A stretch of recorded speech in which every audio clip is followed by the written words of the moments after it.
በኢትዮጵያ ደረጃ ተቀባይነትና መልካም ስነ ምግባር ያላቸው አርቲስቶቻችንን ተአማኒነታቸውን ከመንፈጉም በላይ እጅግ በጣም ለሰቆቃ ለእስራት እንዲሁም ደግሞ በስራቸው ላይ ጫና እስከማድረስ የመጣው የፊንቴክ ኢንቨስትመንት ግሩፕ ጉዳይ ዛሬ ደግሞ ከትናንቱ በባሰ ሌላ አደጋ ይዞ መጥቷል። እንደምታውቁት ብዙ ኢትዮጵያውያን በዚህ ድርጅት ምክንያት ከድህነት ወለል በታች ወደ መሆን መጥተዋል። አንዳንዶቹ ያላቸውን ገንዘብ ሁሉ ጥሪታቸውንም ጭምር ለዚህ ግሩፕ ሰጥተው ከገንዘባቸው ባዶ ቀርተው ልጆቻቸውን ይዘው ጎዳና ወጥተዋል። አንዳንዶቹ ደግሞ ካላቸውም ሰጥተው መልካም ነገር ከመጣ ብለው የሚጠብቁ እንዳለ እናንተው እኛም የምናውቀው ጉዳይ ነው። ታዲያ ከዚህ ጋር በተገናኘ አርቲስቶቻችን ላይ የፈጠረውን የስነ ልቦና ጫና በሰለለ የኢኮኖሚያዊ ኪሳራቸው በጣም እየበዛ መጥቷል። ታዲያ ከዚህ ጋር በተገናኘ ዳኒ ላይ የኢቢኤስ ቴሌቪዥን የወሰነው ውሳኔና አንዳንድ አዳዲስ ጉዳዮችን አስደምጣቸዋለሁ። ቻናላችንን ሰብስክራይብ እንድታደርጉ በታላቅ ትህትና እንጠይቃለን። ሁላችንም እንደምናውቀው ከዚህ በፊት ቅርብ ጊዜ በኢትዮጵያ ላይ ተሰምቶም ታይቶም በማይታወቅ ሁኔታ ብዙ ኢትዮጵያውያን ተጭበርብረዋል። ብዙ ኢትዮጵያውያንም ገንዘባቸውንና ሀብታቸውን ጥሪታቸውን ፊንቴክ ኢንቨስትመንት ግሩፕ በሚል ግሩፕ ላይ እጅግ በጣም በሚያሳዝን ሁኔታ በተቀናጀ ሁኔታ ወንጀል ተፈጽሞባቸዋል። እጅግ በጣም ተራቁተዋል። ታዲያ ከዚህ ጉዳይ ጋር በተገናኘ አርቲስቶቻችን ለዚህ አይነት መልኩ ተሳትፈው ኢትዮጵያውያን ሰዎች ሁሉ ገንዘባቸውን እንደዚህ እንዲበሉ አቅማቸው እንዲዳከም ምክንያት ሆነዋል ተብሎ ሲከሰሱ እንደነበር ሁላችንም እናውቃለን። ታዲያ ይሄ ክስ ብቻ ሆኖ ሳይቀር አርቲስቶቻችን ወደ መቅመቅ አውርዶቸዋል። ከአርቲስቶቻችንም በዘለለ ከነገሩ ጋር ግንኙነት ያላቸው የኢንቨስትመንት ግሩፑ ስራ አስኪያጆች፣ ማኔጅመንት አባላት እንዲሁም ደግሞ በቢሮ የሚሰሩ ያንዳንዱ ሰራተኞች በቁጥጥር ስር ውለው እጅግ በጣም አደገኛ ወንጀል ምርመራ እየተደረገባቸው እንደሆነ ሁላችንም የምናውቀውና በዚህን ሰዓት በሚዲያ ላይ እየተዘገበ ያለ ጉዳይ እንደሆነ እናንተም ቤተሰቦችም ታውቃላችሁ። ታዲያ በዚህ ጋር በተገናኘ አርቲስት ዳንኤል፣ አርቲስት ሰራዊት ፍቅሬም፣ አርቲስት ይገረም ደጀኔ፣ ሌሎች ታዋቂ አርቲስቶች የተሳተፉበት ይህ የተደራጀ አደገኛ የወንጀል ማፊያ ድርጊት በዚህ ምክንያት ብዙ ኢትዮጵያውያን የተራቆቱበትና ብዙ ከኢኮኖሚ ገበታቸው ወድቀው ልጆቻቸውን ማስተዳደር አቅቷቸው በዚህን ሰዓት ጎዳና የወጡ ሁሉም አሉ። ምን ይሄ ብቻ ከዚህ ጋር በተገናኘ ለሕክምና እንኳን ይሆናል ብለው ባሰቡት የገንዘብ ደረጃቸው ኢንቨስት አድርገው ያንን ገንዘብ በማጣት አሁን ላይ ከሕክምናም ከገንዘብም ታተው ለጉዳት የተደራረጉ በህመም ስቃይ ውስጥም ያሉ ሰዎች እንዳሉ መረጃዎች ከዚህም እየወጡ ይገኛሉ። ነገሩ አስከፊና እጅግ በጣም አሳዛኝ የሚያደርገው ደግሞ ይህ ነው። አንድ ግለሰብ ኩላሊቱን በሚታከምበት ወቅት ኩላሊቴን የታከምኩኝ ገንዘቤን ከመጨረስ መኪና ገዝቼ መኪናው እየሰራ ኩላሊቴን እየታጠብኩ በዚህ መልኩ ደግሞ እያስቀጠልኩኝ ወደፊት ኑሮዬን እገፋለሁ በሚል ተስፋ በዚህ ግሩፕ ላይ ኢንቨስት ያደረገ ሰው 950 ሺህ ብሩንና ስም ለማስቀየር በሚል በማጭበርበር ድርጊት ደግሞ ተጨማሪ ገንዘቦችን ሰጥቶ ገንዘቡን ሙሉ በሙሉ ኪሳራ ውስጥ እንደገባ አሁን ላይ ኩላሊቱንም ለመታከምም ሆነ ቀጥሎ የወደፊት ህይወቱን ለማስቀጠል የሚሆን ምንም አይነት ገንዘብ በእጁ እንዳልቀረ ከዚህም ሳይሆን ቀጥታ ከአንደበቱ የወጣ መረጃ እየገለጸ ይገኛል ማለት ነው። ታዲያ በዚህ ምክንያት በጣም የተማረረው የኢትዮጵያ ህዝብና የተጎጂው አካላትን ቤተሰቦች ተሰብስበው መንግስት የለም፣ መንግስት ባለበት ምድር በጠራራ ፀሐይ ተደፍረናል፣ በጠራራ ፀሐይ እውቅና መንግስት በሰጣቸው ማፊያ ግሩፖች ላይ ገንዘቦቻችን ተበልተዋል። ታዲያም መንግስት አለ ብለን ልናምን ልንቀመጥ አይገባንም ብለው ጎዳና ላይ ወጥተው የአዲስ አበባን ጎዳና ሲያጨናንቁ እንደነበርና ከዚህ ጉዳይ ጋርም በተያያዘ የኢንቨስትመንት ግሩፕ ማኔጅመንት አባላቶቹ መልስ ሳይሰጡ ቀርተው ለነሱ ደግሞ አምባሳደር የሆኑ አርቲስቶቻቸው ዝምታቸውን ሰብረው ድመት እንዳየ አይጥ ተሸሽገው እንደቀሩ ከዚህ የሚወጡ መረጃዎች እኛን ሲጠቁሙ እንደነበር ታውቃላችሁ። ታዲያም ከዚህ ጋር በተያያዘ ይህ የህዝብ ጩኸት በዝምታ ሳይቀር መንግስትም ለነገሩ ትኩረት ሰጥቶ እስቲ እንዴት እንደዚህ ሆነ ከስር መሰረቱ ነገሩን ማጣራት ይጀምራሉ። ባጣራበትም ወቅት የድርጅቱን ባለቤቶችና የድርጅቱ ማኔጅመንት አባላት እንዲሁም ለዚህ ድርጅት አምባሳደር የሆኑ አርቲስቶችም ጭምር 100% ጥፋተኛ ሆነው ተገኝተው በዚህን ሰዓት በማረሚያ ይገኛሉ።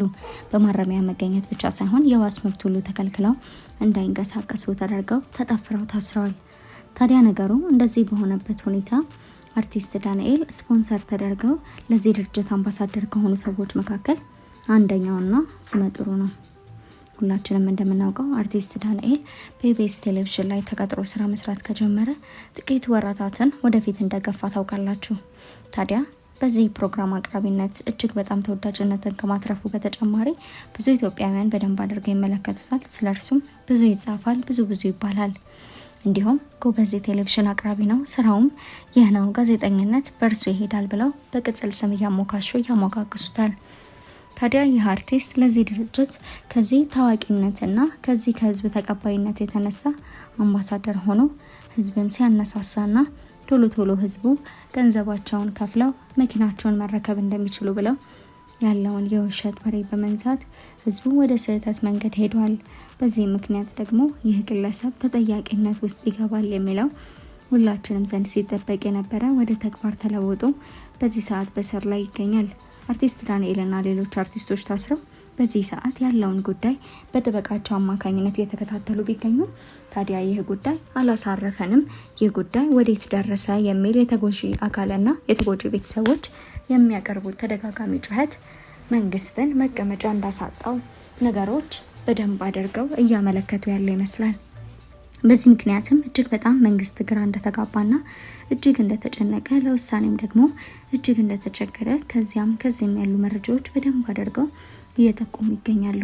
ታዲያም በእነርሱ ምክንያት ገንዘቦቻችን መና ቀርተዋል፣ ባዶ ቀርተናል። አሁን የምንፈልገው ገንዘቦቻችንን ብቻ አይደለም፣ የተቃጠለብንን ጊዜ ጭምር አሁን ያወጣነውን ገንዘብ በካሳም ጭምር ሊከፈለን ይገባል የሚለው የህዝብ ጩኸት ነው። ታዲያ ይህንን የህዝብ ጩኸት በሚያስተምር መልኩ ወደ ቅጣት ለመሄድ እንዲሁም ደግሞ የህዝቡን ሮሮ ለማስመለስ መንግስት ያላለሰለሰ ጥረት በማድረግ ተጠርጣሪዎቹን ሁሉ ሰብስቦ ሁሉንም በእስር ላይ እንዳቆየ ታውቃላችሁ። ከዚህ ጋርም በተገናኘ መልካምና አስተማሪ የተባለ ዳግም ደግሞ በኢትዮጵያ ምድር እንደዚህ አይነት የወንጀል ድርጊት በማይፈጸምበት መልኩ ቅጣት እንደሚሰጥ እንጠብቃለን ሲሉ ተጎጂዎችና የተጎጂ ቤተሰቦች ያላቸውን ጩኸት በደንብ አድርገው አሁንም እያሰሙ ይገኛሉ። ነገሩ እንዳይረጋጋ ያደረገው አሁንም የተጎጂ ቤተሰቦችና ተጎጂዎች ራሳቸው መንግስትን የሚጠይቁበት አጠያየቅ በጣም በሚገርም ሁኔታ የተካረረ መምጣቱ ነው። እኛም የተዘረፍ ነው የተበላ ነው መንግስት ባለበት ሀገር ነው። እጃችንም በጣም ደግሞ ያከማቸነውን ገንዘብ ያከማቸነውን ሀብት አንድ ምንም ያልሰራ ግለሰብ በቴሌቪዥን ላይ መጥቶ ማስታወቂያ በመስራት ከኛ እጅ ላይ ሊነጥቁ አይገባም። መንግስት በዚህ ጉዳይ ጣልቃ ገብቶ ነገሮችን ማሳመር አለበት የሚለውና በተደጋጋሚ ደግሞ ወደ ፖሊስ ጣቢያዎች እየቀረቡ ያላቸውን ክሶችና ጩኸታቸውን በተወካዮቻቸው አማካኝነት እለት ማድረሳቸውና የጩኸት ደግሞ በተደጋጋሚ ነገሮች እንዲወሳሰቡና ትኩረት እንዲሰቡ አድርጓል።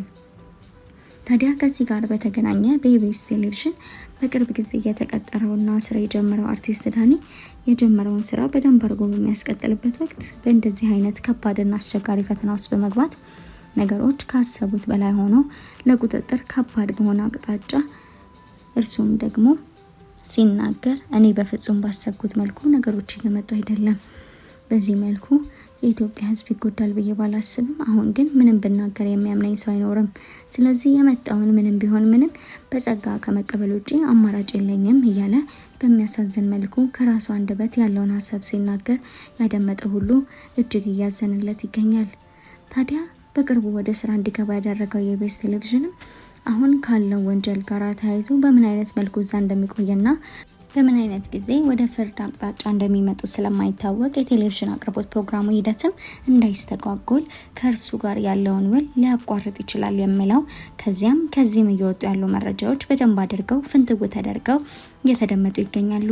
ይህ ጉዳይ በዚህ መልኩ የሚቀጥል ከሆነ አርቲስት ዳኒ ወደ ስራ ገበታው ተመልሶ ፕሮግራም ቀረጻው በሚፈለገው አይነት ደረጃ እያሰለጠ ሊቀጥል እንደማይችል እንዲሁም ደግሞ የኛ ቴሌቪዥን ፕሮግራም እንዲስተጓጎል ስለማንፈልግ ከዚህ ጋር በተገናኘ ነገሮችን ማስተካከል እንዳለብን በቴሌቪዥን ማኔጅመንት አካላት ጋር ተሰብስበን ነገሮችን እያጣራን ያለንበትን ሁኔታ እንመለከታለን ብሎናል። ኢቢኤስ ቴሌቪዥን ባልተጠበቀ መልኩ በአርቲስቶቻችን ላይ ያጠላው ጥላ ከባድ ቢሆንም ነገር ግን ፕሮግራማችን መበላሸትና መስተጓጎል እንደሌለበት ከዚህ ጋር በተገናኘ ነገሮችን ማስተካከል እንዳለብን በቴሌቪዥን ማኔጅመንት አካላት ጋር ተሰብስበን ነገሮችን እያጣራን ያለንበት ሁኔታ አለ ይላል ኢቢኤስ ቴሌቪዥን።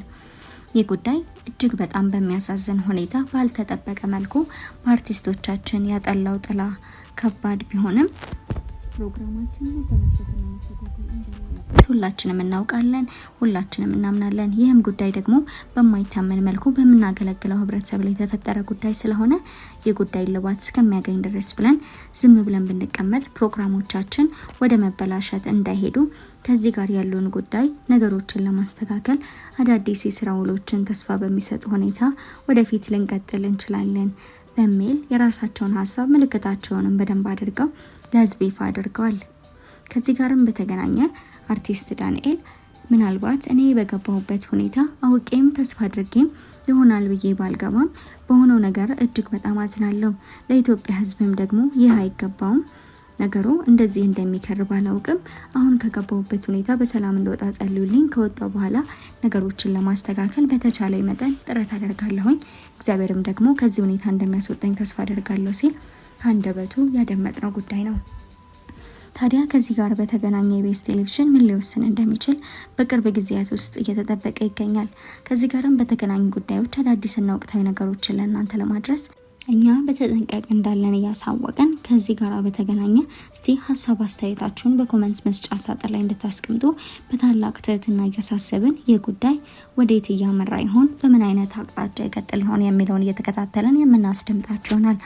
እስካሁን ከኛ ጋር ስለቆያችሁ እጅግ በጣም እያመሰገንን ቀጣይ ጊዜያችሁ ደግሞ እንዲሁ እየተገናኛችሁ በቀጣይ ቪዲዮ እስከምንገናኝ ድረስ በታላቅ ትህትና እናመሰግናችኋለን። ቸር ቆዩ።